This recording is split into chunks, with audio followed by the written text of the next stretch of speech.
द्विनिषेचन, double fertilisation. आदाब अर्ज प्यारे बच्चों, आज हम इस चित्र की मदद से डबल फर्टिलाइजेशन यानी द्विनिषेचन को बिल्कुल आसान भाषा में समझेंगे।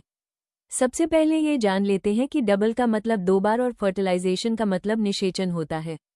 यानी फूल वाले पौधों एंजियोस्पर्म्स में 2 बार निषेचन होता है, इसलिए इसे द्विनिषेचन कहा जाता है।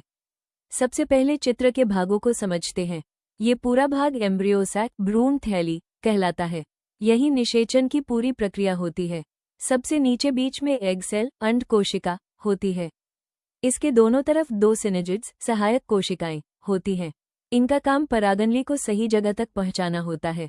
बीच में 2 पोलर न्यूक्लियाई ध्रुवीय नाभिक होते हैं और सबसे ऊपर 3 एंटीपोडल सेल्स प्रतिपाद कोशिकाएं होती हैं जो भ्रूण थैली के पोषण में सहायता करती हैं। अब आइए प्रक्रिया समझते हैं। पहला चरण एंट्री ऑफ पॉलन ट्यूब। जब परागकण पॉलन ग्रेन वर्तिकाग्र स्टिग्मा पर गिरता है तो उससे पॉलन ट्यूब परागनली बनती है। ये परागनली माइक्रोपाइल सूक्ष्म द्वार के रास्ते बीजांड के अंदर प्रवेश करती है। इसके साथ 2 नर युग्मक 2 मेल गेमीट्स भी आते हैं।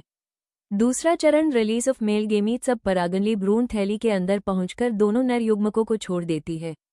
अब दोनों नर युग्मक अपना अपना कार्य करते हैं। तीसरा चरण फर्स्ट फर्टिलाइजेशन। पहला नर युग्मक एग सेल अंड कोशिका से मिल जाता है। इस मिलन से जाइगोट युग्मनज बनता है।